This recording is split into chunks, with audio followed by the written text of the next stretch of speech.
take a look at this tweet. The Red Sox and the Diamondbacks have discussed a Ketel Marte trade, have even exchanged names with the Diamondbacks seeking control over starting pitching. Nothing is close. The Red Sox are talking shop with at least 3 to 4 other teams. So many ways we could go. Let's start with the player, Ketel Marte, year 2 of a 6-year, $102 million contract that he got with the Arizona Diamondbacks. So you got 5 years of control of a player that's in his early 30s. No doubt a dynamic player, Rick, but when you look at the Boston Red Sox, is this the kind of player idea that makes sense to you? He's an impactful, middle-of-the-order, middle-of-the-diamond player who's controllable for several years, so I get the interest.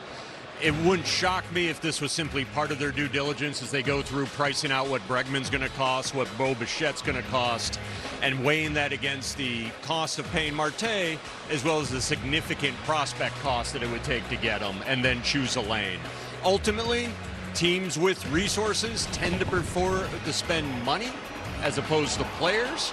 So if I see a Marte trade this week, or in my view, a Marte trade this week was more likely to involve a smaller market club that isn't likely playing at the free agent levels that the Red Sox can. Does it feel like the free agents that are putting numbers out there are making 30 clubs go, well, let's take a look at other players that are similar skill sets that already have contracts that were negotiated a couple years ago, and the price of poker is lower in their part of the arena than where we're sitting right now in Orlando, and that's why the trade market is hot right now. No, you're absolutely right, and that happens almost every year in that you get a little bit of sticker shock, and we used to joke in the office that we predict the free agent's going to get this, and then ultimately what we need to do is if we want to bid on them, we're going to have to add a year and add 50% to the total guarantee. Wow. Because we were always going to be light in-house.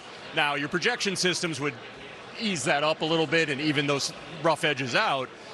But ultimately, those deals that are 2, 3, 4 years old, they suddenly look a lot more palatable when you're dealing with the free agent prices and you're talking about players, especially in the case of Marte, who signed in his 20s, who may be similar of age to what's available on the free agent market. And we have to point this out, Cliff. He's a .344 career hitter in the postseason. Yeah. This is one of the marquee clutch players in the sport. And that plays, right? So if you're Mike Hazen and the D-backs, you have to wonder what's best for you because, Rick, you made a great point. If you're giving up Ketel Marte, you're getting a boatload back. You're getting some quality back for this type of player.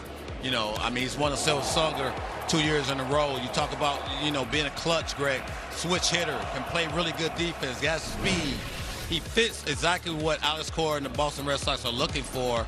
You just don't know what route you want to go. Is it Bo Bichette?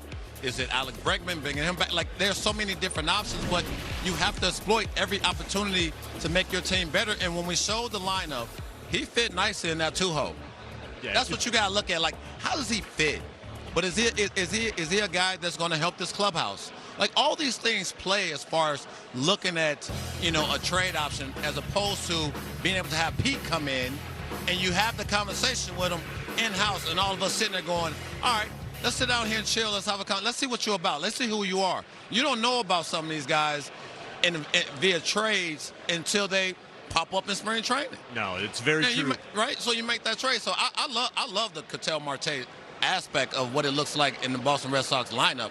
You just have to look at all the variables as you move forward with it. What about the Diamondback side of this? What does it mean for them? I mean, you're looking to get a haul because for the exact reasons you're talking about in the sticker shock in the free agent market and an impactful, controllable, middle-of-the-diamond player for the next several years at a reasonable rate, you're looking to replenish at that point. Now, I get why they're getting calls. Mike Hazen and his staff has a responsibility to field those calls and to price out every player on the roster in whom there's interest. Doesn't mean they're going to do a deal. Doesn't mean they're looking to move the player. But they certainly have to at least explore it because somebody might surprise you. Someone might do something stupid you can't say no to. Oh, man, we love when teams do something stupid. We love that. Not that this was a team doing something stupid. No, not I'm not in the league. saying that, but I'm just forced to go to break. Yeah.